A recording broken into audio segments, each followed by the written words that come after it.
is not here. Oh, it's up here. Oh, is it there? Okay.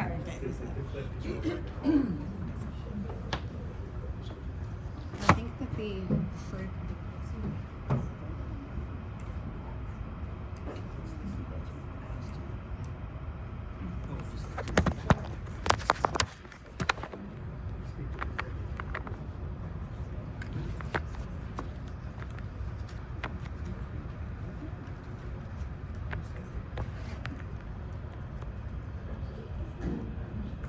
Everyone hear me okay?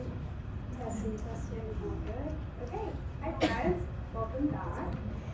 This session, as mentioned by Kelly, is more focused on gut health. We figured we'd do the nutrition part prior to eating and then get more into the gut and our microbiome post-eating too. Beautiful lunch, Mediterranean style as we mentioned. Yeah. Thank you. So what is gut health? Gut health recently, I want to say in the last couple of years, has been a massive buzz term that I've seen thrown around a lot in social media and online. And we as people living with scleroderma are especially implicated by this messaging. So we know that scleroderma is a complex systemic disease that affects multiple organs, but one of the most overlooked and impactful areas is the gut.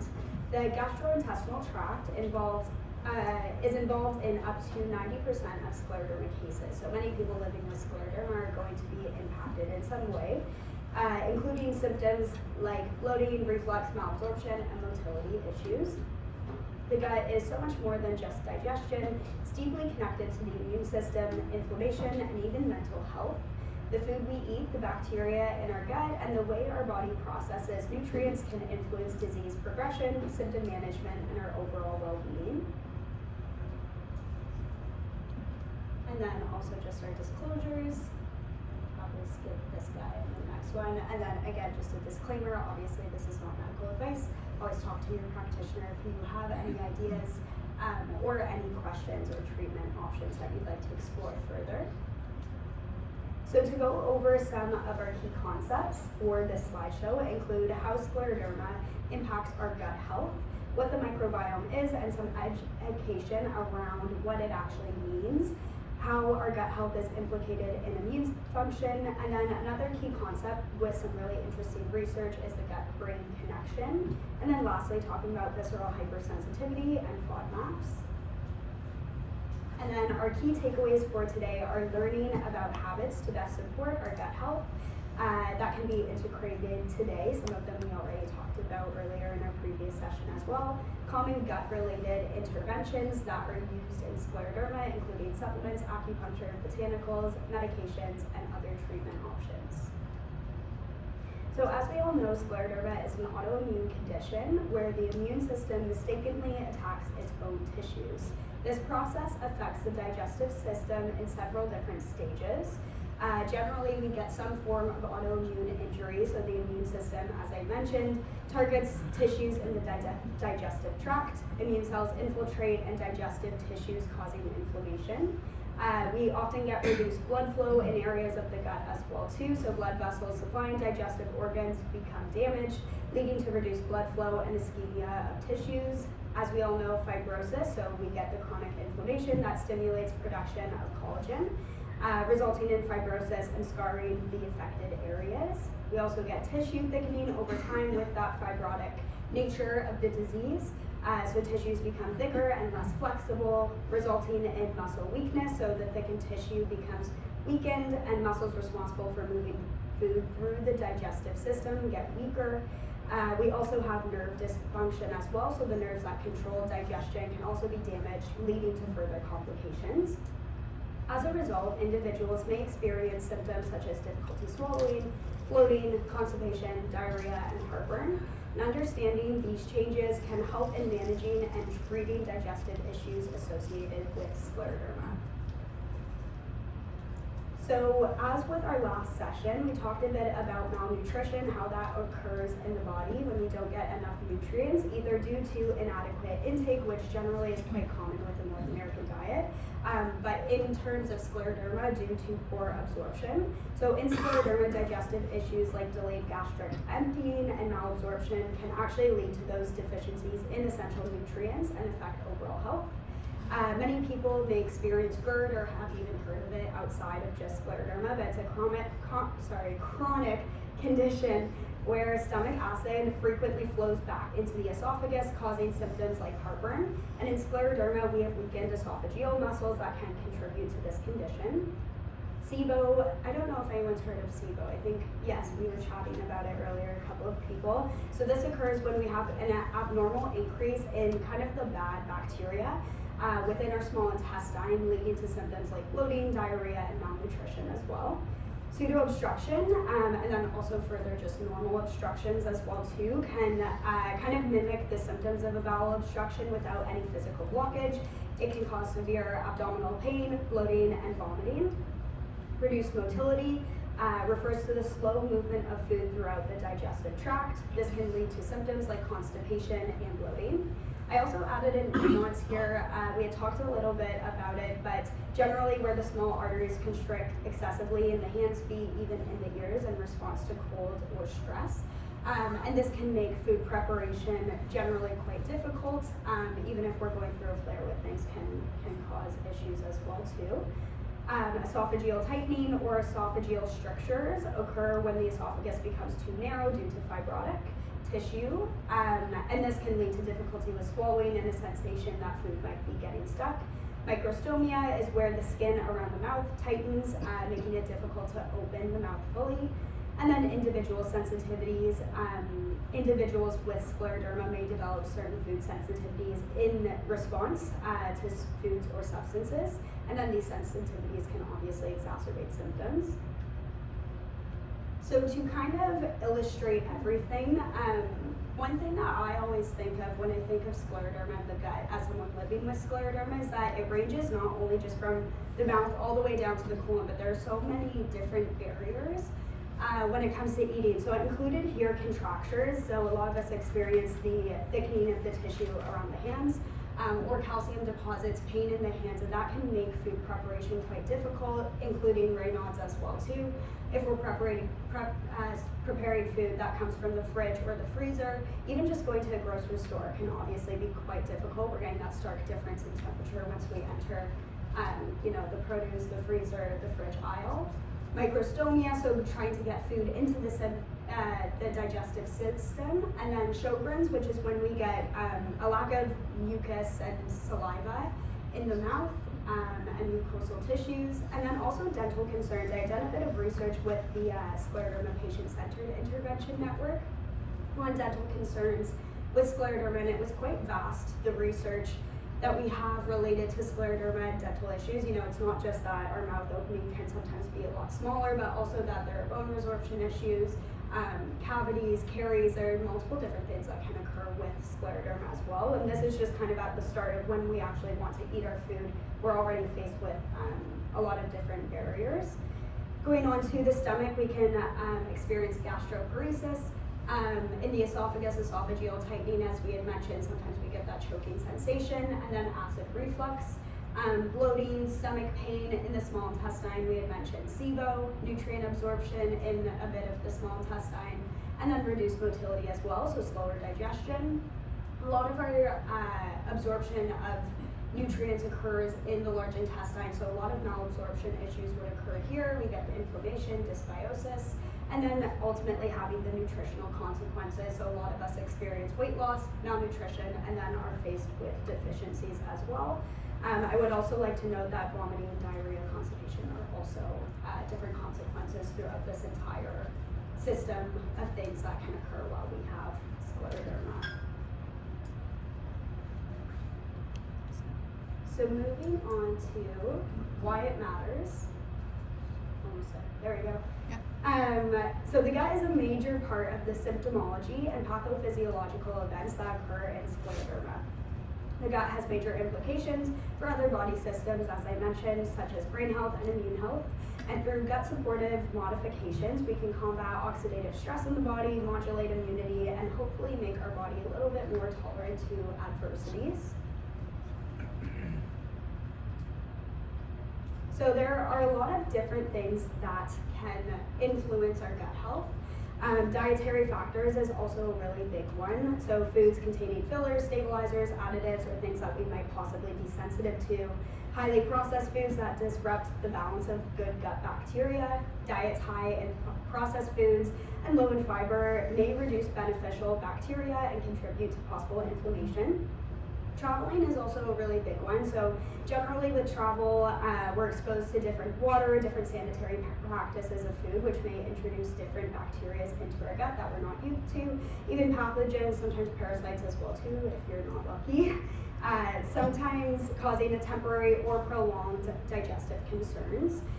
We always talk about travel, especially in naturopathic medicine. That's one of the big questions we always ask in our intakes. Antibiotics, so while antibiotics are usually necessary and can fight infections, they also kill off beneficial gut bacteria. So especially with repeated or prolonged antibiotic use, we can disrupt the microbiome, which can eventually lead to digestive problems or overgrowth of harmful bacteria. Again, too, this is a disclaimer, never deny antibiotics if you need them, especially. But when we're going into it, supporting your body after you're on antibiotics, or even while you're on them as well too.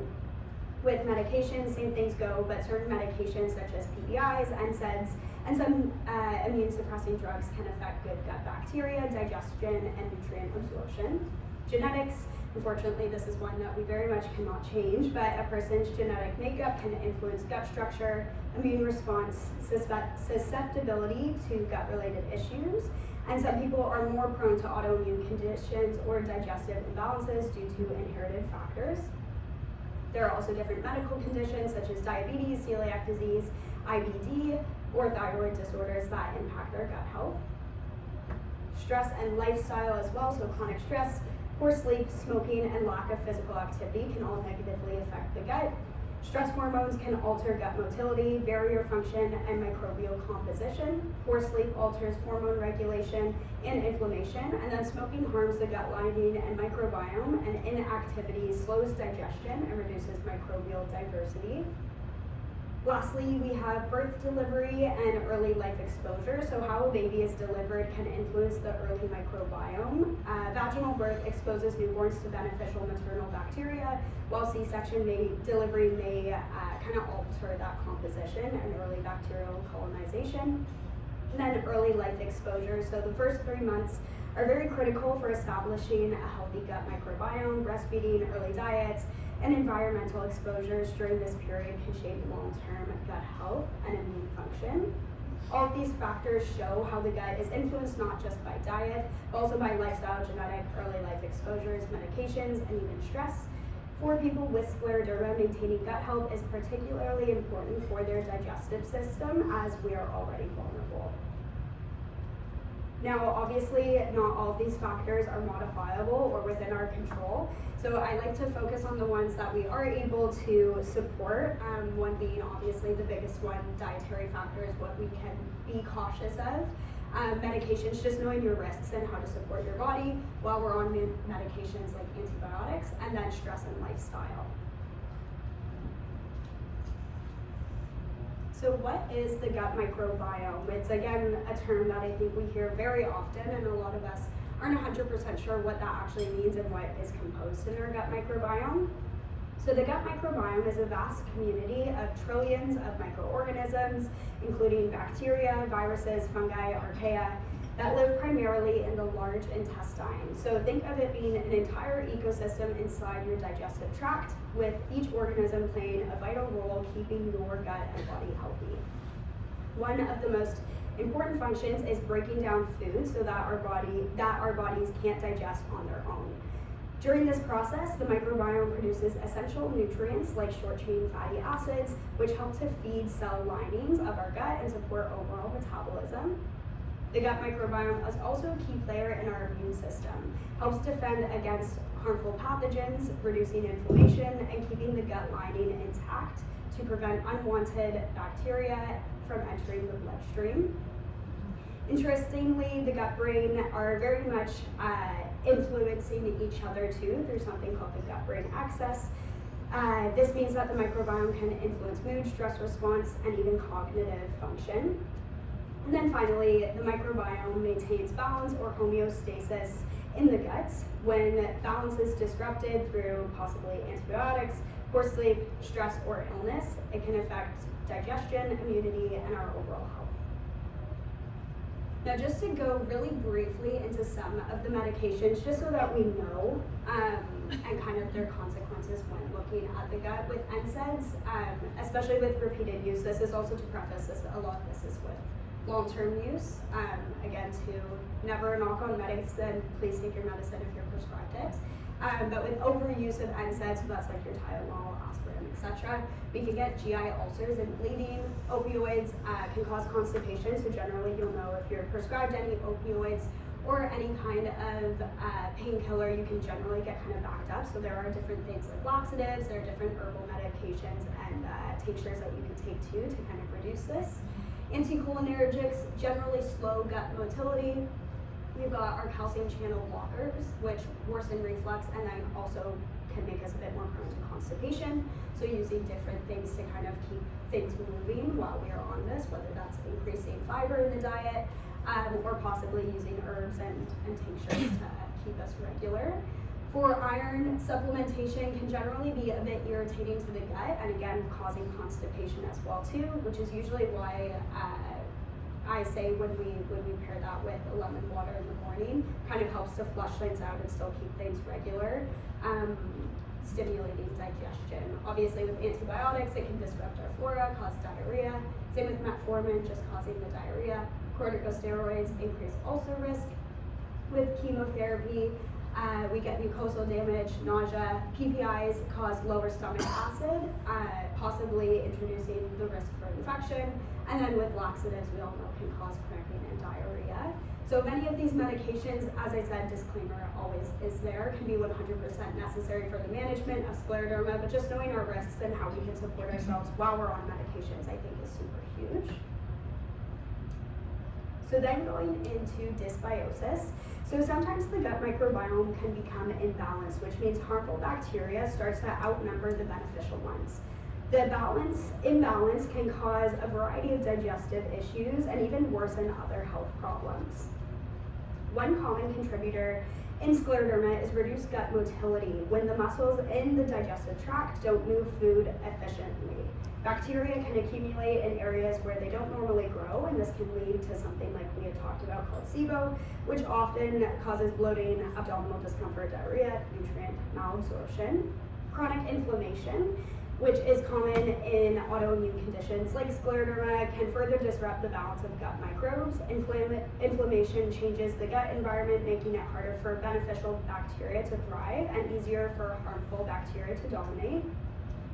And sometimes when we have dysbiosis, we experience cravings. So, sometimes I think when we think of cravings, we think, oh, it's something my body needs. But what we're craving sugar and we're craving other things, generally it doesn't always mean it's something that our body necessarily needs. It's largely influenced by cognitive, emotional, behavioral, physiological factors in the gut too. If anyone's heard of like candidiasis or candida too, that can make us crave sugar very often. So while cravings can guide us to consume energy-dense foods, they're not always a reliable indicator of nutritional needs and can lead us to overeating or weight gain. So I like to point out that we often crave foods that we are continuously eating. So say if you're craving chocolate one day, we're eating more sugar, you're going to be more prone to wanting sugar since we're introducing it into the diet quite frequently. Usually my tip for this, if you're experiencing cravings, is to up your protein and more satiating food throughout the day. So protein, fiber is going to be your best friend if you notice that you experience multiple cravings throughout your life. So then going into the gut and the immune system, this is obviously a very complex topic, so I'll try and keep things as brief as possible without going too much into it, but also so we have the education. So the gut is an immune hub. We have a lot of the immune system housed in something called gut-associated lymphoid tissues, also known as GALT.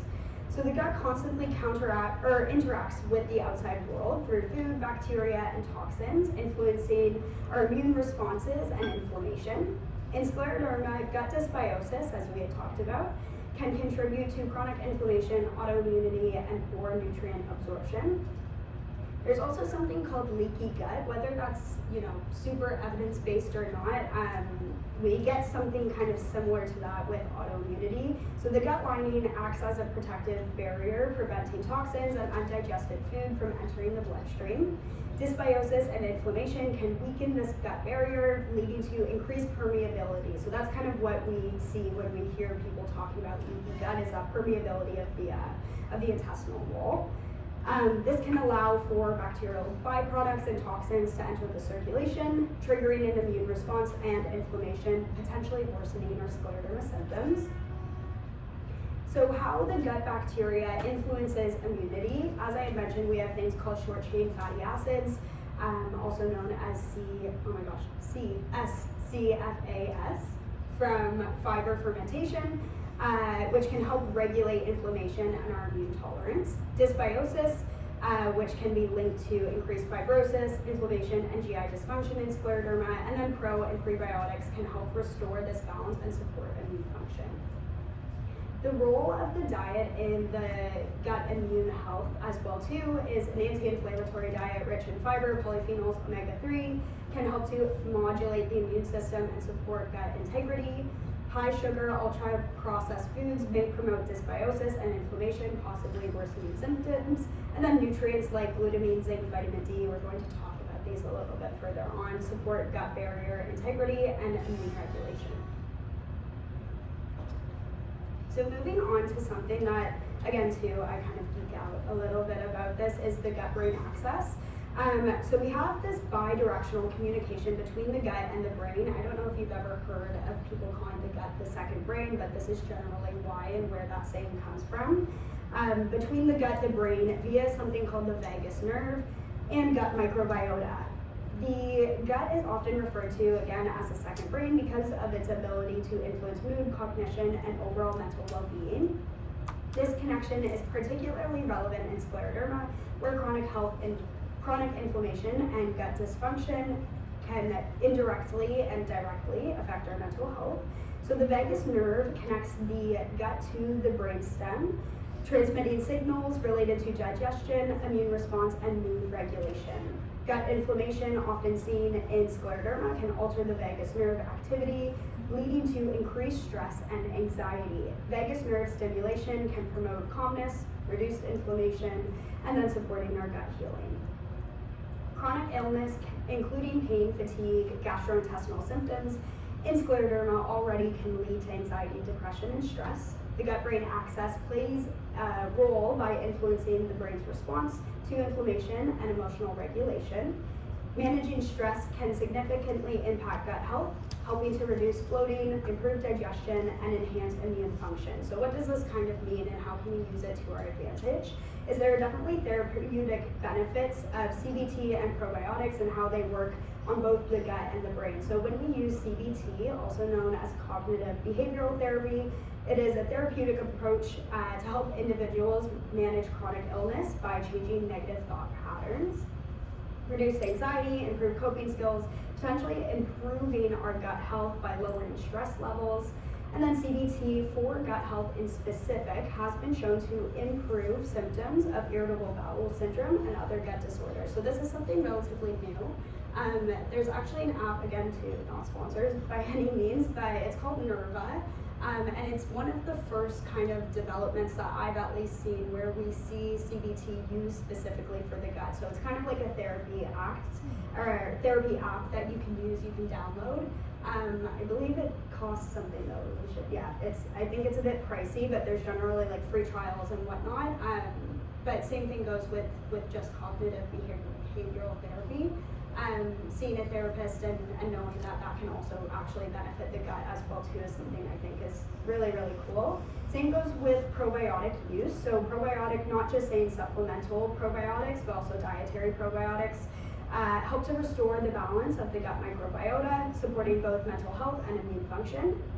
Studies show that gut bacteria influences the production of neurotransmitters such as serotonin and its precursor tryptophan, which regulate mood. And then probiotics can also be used to manage stress, anxiety, and improve gut motility by enhancing the gut-brain connection. Another one of our key concepts here is visceral hypersensitivity. So with stress and IBS, stress is a major trigger for IBS type symptoms, especially in conditions like scleroderma, where chronic pain and fatigue add to emotional stress. So stress can exacerbate gut dysfunction, impacting motility, increasing intestinal permeability, kind of that leaky gut interaction that we were talking about, and amplify pain and inflammation. The gut-brain axis connects stress with increased gut sensitivity and altered digestive processes.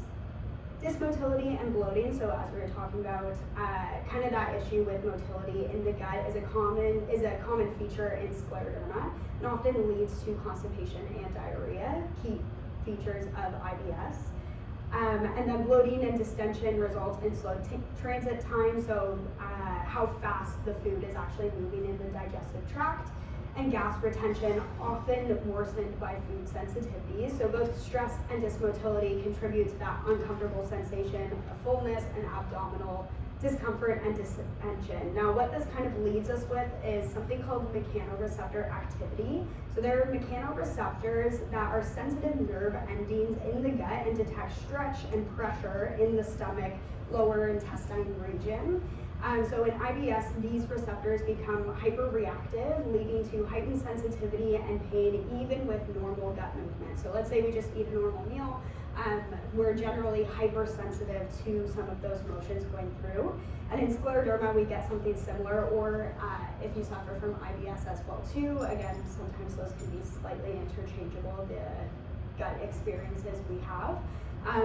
Can exacerbate that sensitivity due to fibrosis that we experience in scleroderma and changes in our gut structure, leading to discomfort and then also pain with normal digestion. Now going on to FODMAPs, has anyone been placed on a low FODMAP diet? Heard of it? A few people, yes, yeah, so it's very common. Especially, I want to say, even just outside of scleroderma, usually one of the first things that doctors, naturopathic doctors, will reach to is a low FODMAP diet. It's not an easy diet by any means. If anyone has tried it, there's a lot of very random things that we cut out. So usually my best advice is to take a look, get familiar with the high FODMAP foods, and then notice if you're reacting to any of them, because there's obviously individuality when it comes to FODMAPs. So what are they? They are essentially a group of short-chain carbohydrates that are poorly absorbed in the small intestine. The name is an acronym for fermentable oligosaccharide, disaccharide, monosaccharide, and polyols. You know, a lot of big words, because these carbohydrates are not fully absorbed. They travel to the large intestine where gut bacteria ferments them. Now this fermentation produces gas and draws water into the bowel, which can cause bloating, abdominal pain, diarrhea, and constipation in sensitive individuals.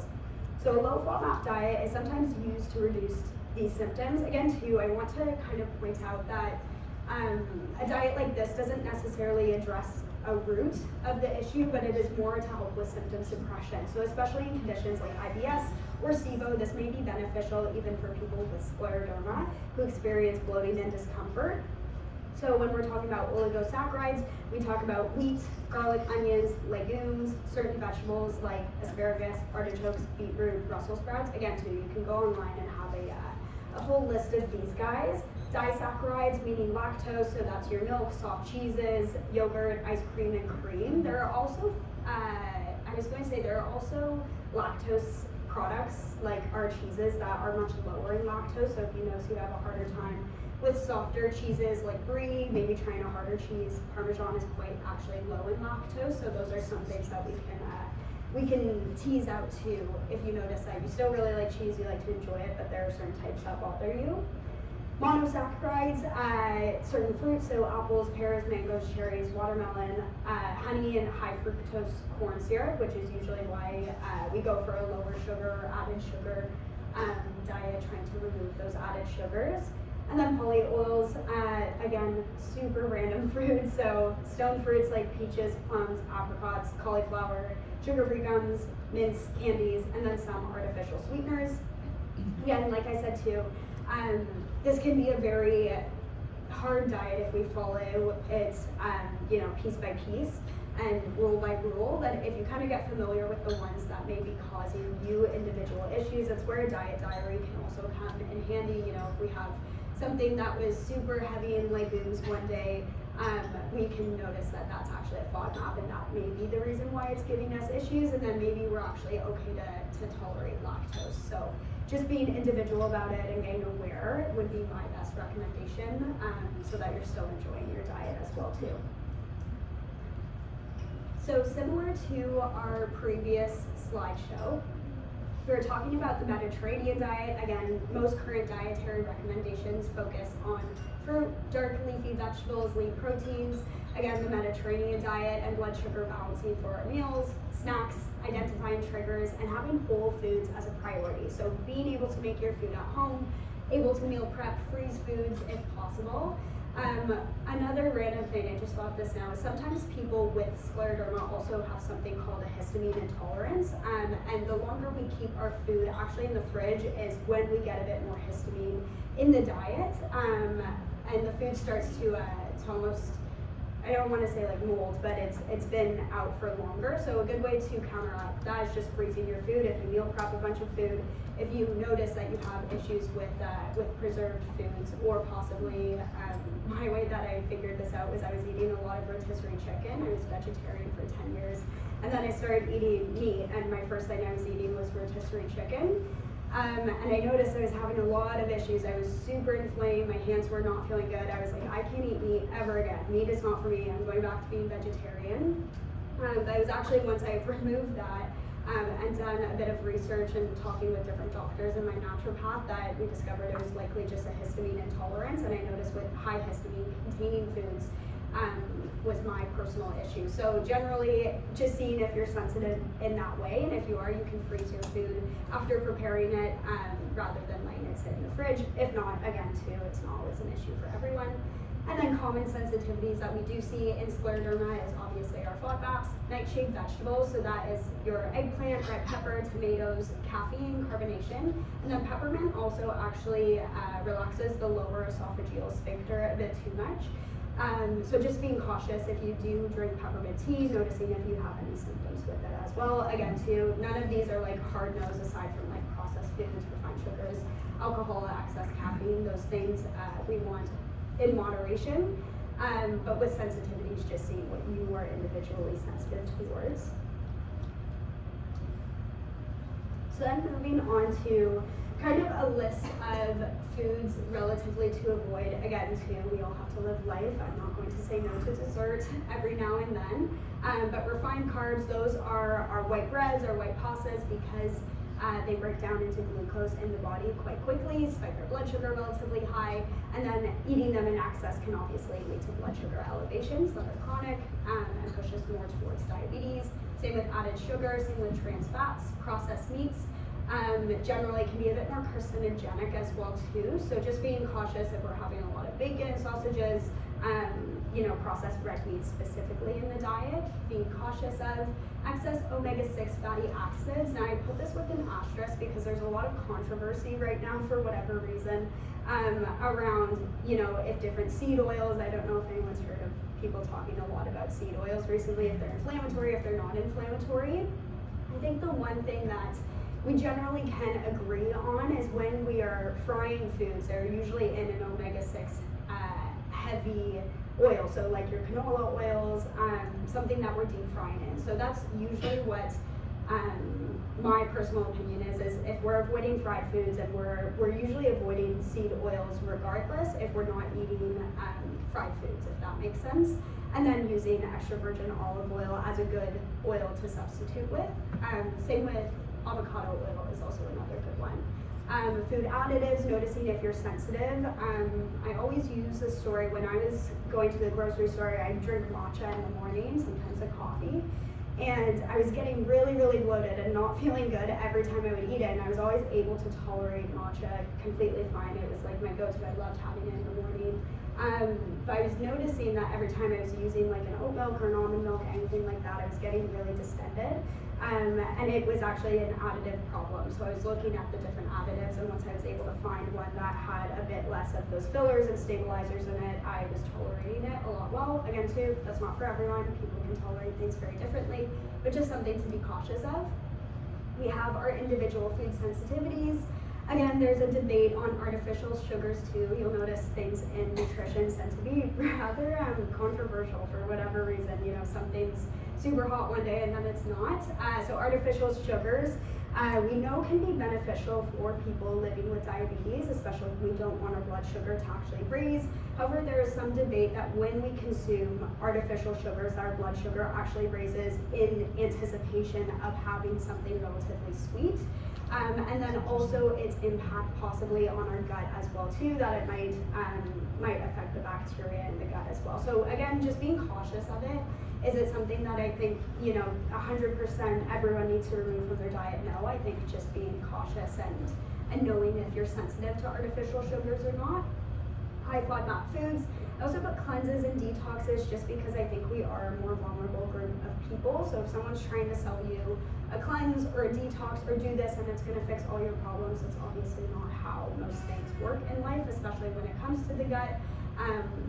If we are trying to help our gut microbiome, we do still have good gut bacteria, and to wipe all of it out, in my opinion, I don't think is always a great idea. Always open to being changed on that one, but it's something I usually caution in more vulnerable groups of people. And then for IBS, a caution with insoluble fiber that we had talked about in a previous session. Soluble is always great, and then just not overdoing it if you do have any of those gut symptoms with the fiber. So then going on to our gut healthy ingredients, fermentable fibers such as oats, flax seeds, chia seeds, nuts, seeds, prebiotics and probiotics. This includes fermentable dairy like kefir, yogurt. A lot of people also too with lactose intolerance and also with wheat intolerances too, gluten issues. We'll notice that fermentable products are much better tolerated, so they're already kind of broken down and have those good gut bacteria in them. So kefir, yogurt, resistant starches, we're going to talk a little bit more about too, but essentially the starch becomes resistant, feeds our good gut bacteria, acts as food for our good gut bacteria. And then fermented vegetables such as sauerkraut, kimchi, miso, and tempeh, and acids to possibly stimulate digestion, so apple cider vinegar and lemon juice, obviously diluted in water. A lot of people do shots of these. I usually recommend diluting in water if we're having issues with digestion. The other thing I was going to add on to this too, actually I lied, it'll probably come up next. If it doesn't, I'll add it at the end. So to talk a little bit about pre and probiotics. So probiotics, what are they? They are a type of fiber that acts as good gut bacteria, as food for our gut bacteria, helping to grow and maintain a healthy balance in the gut. So common sources include onions, garlics, leeks, bananas, and whole grains. Probiotics, on the other hand, are live beneficial bacteria found in yogurt, kefir, or fermented vegetables. And these can help restore microbial balance, especially after disruptions like antibiotics or digestive infections. So sometimes supplementation with pre or probiotics may be helpful when someone is symptomatic, and I always like to preface that too. So the research generally shows that if you are experiencing gut symptoms is when probiotics may be beneficial for you. There is always caution with autoimmunity as well. We were talking a little bit about this earlier with someone in the crowd too, that sometimes with the immune system, we don't want to ramp things up. Our immune system is already overactive. We know that with the gut, if we're, making the gut ultra healthy and having all these good gut bacteria too, that can also alter the immune system. So I always say there's caution there, and just talking to a practitioner who knows about scleroderma and knows about autoimmunity to recommend you a strain that might be beneficial for you. And then using the supplementation if we are possibly symptomatic. So after travel is generally when we also see that probiotic supplementation can be beneficial. And just being cautious because of immune reactions or worsening of your symptoms. Resistant starches, as I mentioned, are a type of fiber that resists digestion in the small intestine, and when they reach the large intestine is where they feed beneficial bacteria. So this is like cooked and cooled potatoes. If you have Also like a white pasta, if you make it one night, actually letting it sit in the fridge and then eating it the next day turns into a resistant starch. That's one of my favorite little tips is that, you know, not saying that pasta is super healthy, but if you let it sit overnight is when things can be, you know, actually beneficial and better for our gut than just eating a simple carbohydrate. Also green bananas and then legumes are a good source of this as well too. And then finally fiber. So fiber overall is crucial because it supports our gut motility. We talked a little bit about fiber in our last session. Nourishing healthy bacteria, helps regulate blood sugar, reduce inflammation, and then balancing, like I said, soluble versus insoluble, and maintaining our gut health, especially for conditions like scleroderma. Now, to get a little bit into common treatment options or gut support supplements, especially from a naturopathic perspective, there are many that can support gut health, especially for people with digestive issues. So things like L-glutamine, DGL, I'm not even going to try to pronounce this one. It's like D-glycerated. Does anyone know anyone's taken it before? Licorice, essentially, but short term is DGL, mastic gum, and then zinc carnosine are often used to help maintain the lining of the gut and support healing. Again, too, these are not things that I think every individual should start taking right away, but sometimes can be beneficial if you've heard of these in your treatment. Pre and probiotics help to balance the gut microbiome, supporting healthy bacterial growth. With that being said, whether that means supplementation, if you're a candidate for supplementation, or just a really great start is trying to get more probiotics in the diet. So like I said, anything that's fermented is a great way to start getting things into the diet without kind of having that caution of if probiotics are meant for us or not. Herbal remedies like slippery elm, marshmallow root, ginger, and fennel can help to soothe the digestive tract, reducing inflammation, and help with bloating or discomfort. Digestive enzymes and bromoline, which is actually the enzyme that comes from pineapple, can assist in breaking down food and improving nutrient absorption. Bitters are consumed as herbal extracts, which can help to stimulate digestion and improve motility, so kind of like that lemon, that apple cider vinegar, but then we can also get tinctures of Canadian bitters that you can add to help stimulate digestion if you're having an issue with breaking down your food. And then finally, omega-3 fatty acids and curcumin. Curcumin is the active ingredient in turmeric, have anti-inflammatory properties, and that may help support gut and your overall health. And then lastly, common other interventions include PPIs.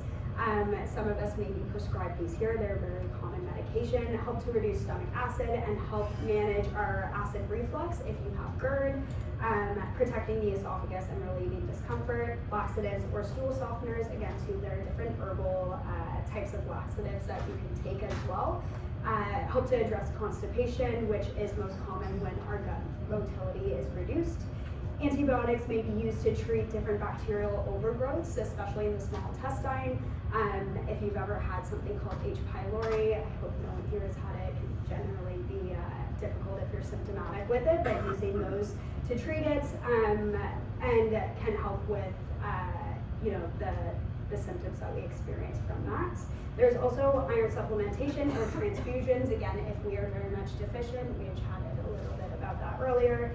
Endoscopic treatments, these can be performed throughout the digestive tract, such as dilating strictures or removing obstructions to improve function. Sometimes people get esophageal dilations. I would say that's probably the most common one that I personally heard of with scleroderma, but it helps us to reduce those symptoms of if we're choking, if we're getting early satiety. And then in severe cases, obviously surgery may be necessary to manage complications such as severe blockages or damage to the digestive tract. Each of these interventions is chosen based on specific symptoms and severity of gut involvement, but often a combination of diet, lifestyle changes, supplementations, and medical treatments generally provides the best results.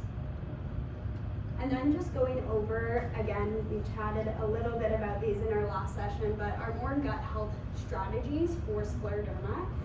We always recommend eating slowly. We're actually giving ourselves the time to break down food and it sounds kind of gross and a bit unappetizing, but chewing our food thoroughly, breaking it down as much as we can, especially for people with scleroderma when we have that reduced motility, issues with absorbing food, trying to really blend it up, which is why we say, blended soups. Smoothies can be really beneficial as well too, but if we're eating something like meat, just eating slowly, taking our time, chewing thoroughly. Slower is definitely better when it comes to eating. Warmed cooked meals, like I said, for absorption. Walking after eating, reducing our glucose spikes. Small and more frequent meals. Intermittent fasting I have here with a question mark because it's a big question that I get quite often. My personal opinion, and based on the evidence, is that we have great evidence for intermittent fasting when it comes to weight loss. So when we're using something called time restricted feeding, which is essentially you're shortening that eating window to a certain amount of hours in the day. So let's say we start eating at 12 noon and then stop eating at 5 p.m. We have great benefit when it comes to weight loss. My caveat with that is usually with scleroderma, it's not weight loss that we want, like we had talked about. It's actually getting enough calories, enough food in the day, making sure we are getting the correct nutrition that we need. So I would say usually for the average scleroderma patient, is it something I recommend? Not necessarily, unless there's a weight component that we're concerned about, especially since we want to have those small, more frequent meals.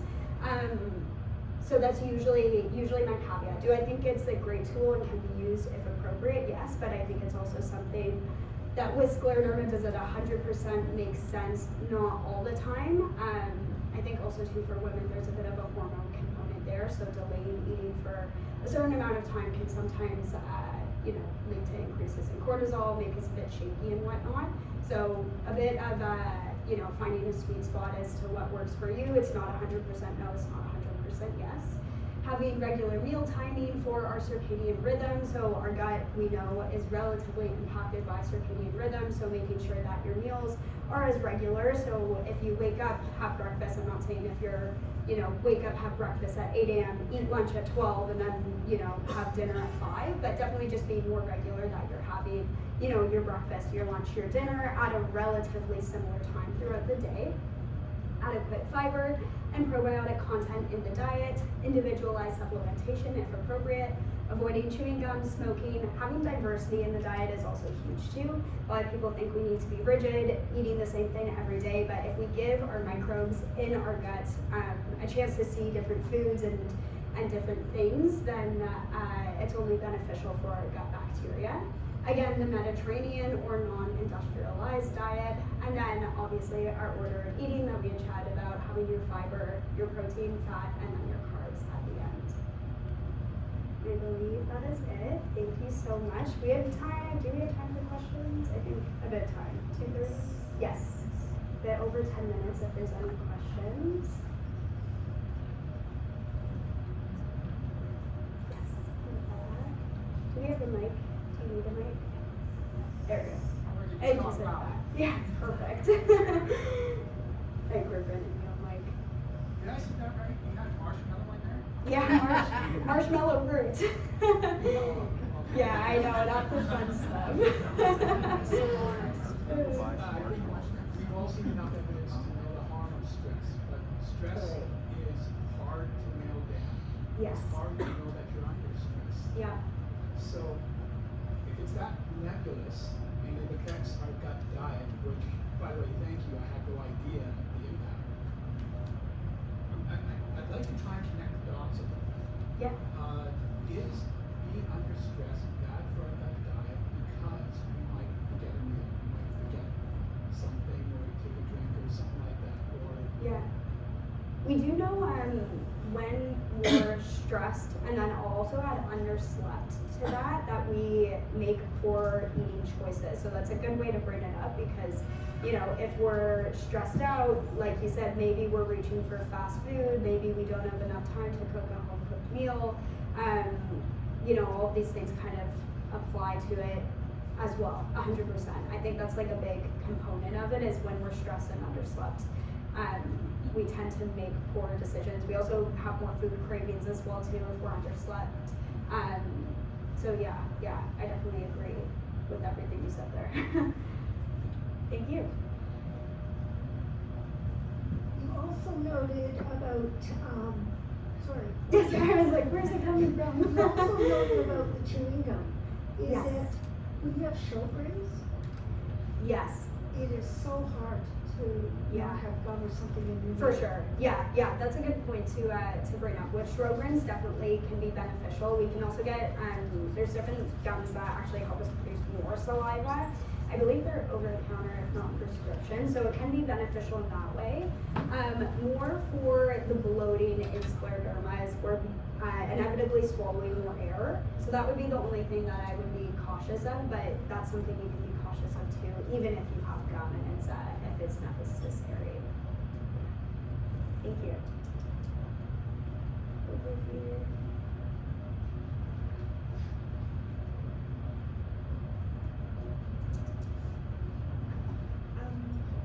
You went over what are probiotic foods and probiotic ones. Yes.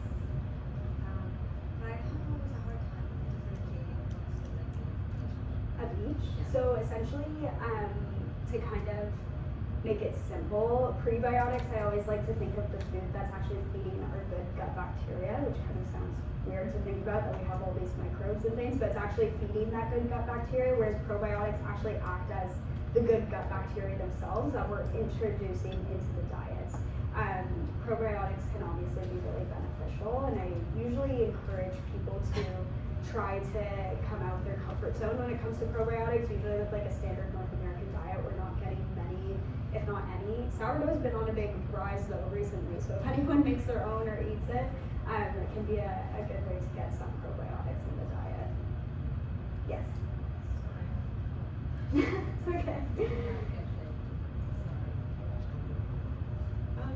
So I was anyway, I saw an idea of doing your own probiotic yogurt Yes. out of Pre-made yogurt already.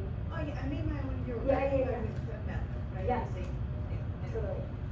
I saw an option of doing it vegan style, so Yep. with coconut milk. Yep. And then you grab probiotic supplement and Yep. put it there. So I went to the pharmacist, regularly go there, Mm-hmm. and I said, hey, where's your probiotic supplements? I want to try to do this. Yeah. He said, well, you're also taking, what's related to like autoimmune Suppressants. Yeah. For sure. I Yeah. said, it may not be a good idea to Yes. put more bacteria on you when you're on that. So Yeah. what's your stand on that? My stand is generally through the diet, which is why I mentioned sometimes probiotic supplementation isn't necessarily, not everyone's a candidate for it, I want to say, especially if, like you said, we're on immune suppressants. I've talked to, because also obviously I have it as well, I've talked to a lot of naturopaths, their personal stance on it. And generally the consensus that I get in from treating my own patients is if we have any kind of concern, we're either very cautious with supplementation, checking in on our patient, regular blood work, making sure things are relatively going okay, but then also just getting it in from the diet. So I wouldn't think you'd be wrong to make your own yogurt at home. The one thing I would do is I use the starter yogurt myself instead of like a capsule if you're concerned about if the strains are too much, if there's too much of colonization going on there. But I've made my own yogurt too. Super easy to make, guys. If you've never made it yourself, I definitely highly recommend. It always turns out great. But yeah, getting it in through the diet is, we don't necessarily see that there's evidence that it's going to ramp up our immune system enough if we're eating a little bit of kimchi every day or sourdough or whatnot, if that makes sense and helps. Yeah, thank you. Any other questions? I know that was loads of information too, so if you come up with any questions as well, please feel free to email me. You can also text me as well if you want to chat or call about any of this information. I'd love to make the slides available if that's possible too. Okay, we'll make that happen as well.